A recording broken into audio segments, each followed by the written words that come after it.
Collector कार्यालय पहुंचकर किसानों के द्वारा रीवा जिले के त्योंथर क्षेत्र के मांगी खरीदी केंद्र में हुई अनियमितता की जांच कराने के लिए ज्ञापन सौंपा गया। किसानों ने कलेक्टर कार्यालय में ज्ञापन देते हुए कहा कि शासकीय धान खरीदी केंद्र मांगी क्रमांक 3 शासकीय धान खरीदी केंद्र में दिसंबर जनवरी 2020 में शासकीय नियमानुसार धान की खरीदी पंजीकृत किसानों से की गई, जहां धान खरीदी में भारी मात्रा में अनियमितता की गई है।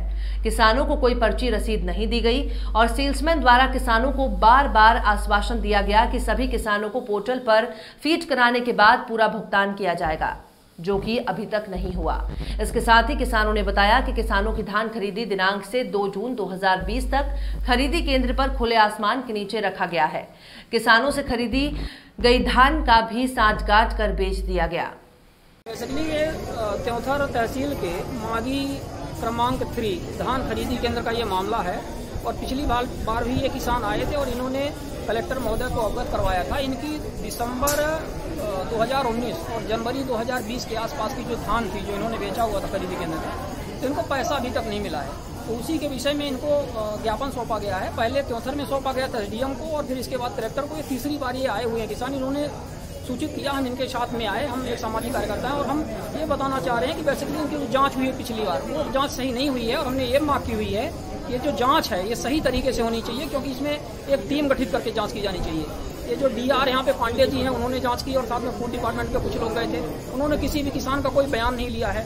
उनसे हमारी बात हुई, उन्होंने कहा कि जांच में कोई समित नक इसमें दोषी नहीं है, क्योंकि हमने धान खरीदी ही नहीं है। तो भाई सवाल ये है कि जब धान आपने नहीं खरीदी, धान आपने नहीं रखवाई, तो इतनी धान वहाँ पे स्टॉक कैसे हो गई?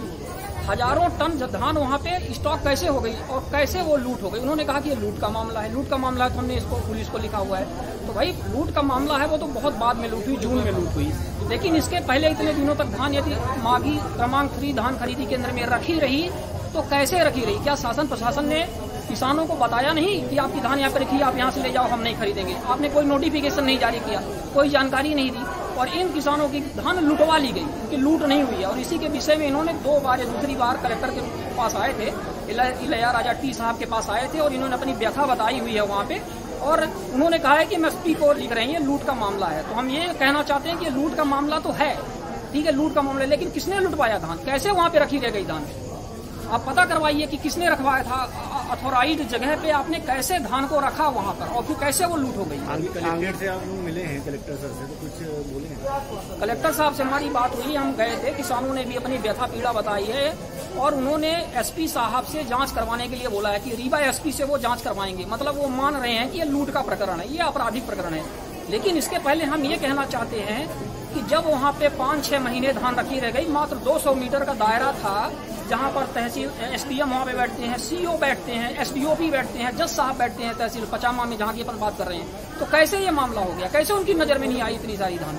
और फिर इनमें नेतागिरी भी अच्छी खासी हुई।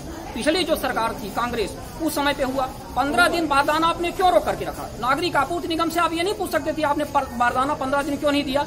फिर जब 15 दिन आपने बारदाना नहीं दिया और किसानों की धान जब लेट हुई वहाँ पे, तो आपने 15 दिन एक्सटेंड करना था आपको कि भाई जो किसान वहाँ पे एक्यूमुलेट हुए, जो वहाँ पे आए, उनकी धान चली जाती। लेकिन आपने ऐसा नहीं किया, मात्र 1-2 दिन किया और फिर पहुंच वाले किसानों का आपने जुगाड़ करवा दिया, बाकी ये रखे के रह गए। तो इनके साथ ज्यादती हुई है, तो इनके साथ न्याय होना चाहिए। नहीं होते क्या करेंगे जी? आपकी मांग 2 बार आए हैं, मांग अगर आपकी पूरी नहीं होती, निराकरण पूरी नहीं होती, किसानों ने स्पष्ट रूप से कहा है कि यदि उनकी मांग पूरी नहीं होती है तो वो आत्महत्या के लिए मजबूर होंगे और इसकी पूरी जिम्मेदारी शासन प्रशासन की होगी, क्योंकि ये कह रहे हैं कि आखिर हमें आप फांसी दिलवा दो, इच्छा मृत्यु की मांग ये कर चुके हैं। पिछली बार आए थे, आपको सबको पता है, आप सब आए थे और आज भी ये इसी बात को लेकर के आए हैं कि आपने फर्जी जांच करवाई हुई है। आप एक टीम गठित करके जांच करवाइए जिसमें फूड और सहकारिता विभाग के अधिकारी ना हो और विशेष तौर पर रीवा संभाग के वो ना हो, आप बाहर से, और एक मजिस्टेरियल टाइप की आप जांच करवाइए जिसमें से सच्चाई सामने आए। मोबाइल लोकेशन लीजिए आप किसानों का, किसानों की क्या बात हुई सभी प्रबंधक के साथ, क्या बात हुई सहकारिता के साथ, क्या बात हुई फूड डिपार्टमेंट के साथ। इन्होंने एसडीएम को बोला, तहसीलदार को बोला, उनसे बात हुई है, नेताओं से बोला, वहाँ के विधायक से बोला, सांसद से बोला। आखिर इनकी सबकी मोबाइल लोकेशन लीजिए, आप इनकी जांच करवाइए, इनका कॉल डिटेल निकलवाइए। ठीक है, शुभ नाम बता दीजिए। जी, मेरा नाम शिवानंद द्विवेदी है, एक सामाजिक कार्यकर्ता हूँ। धन्यवाद।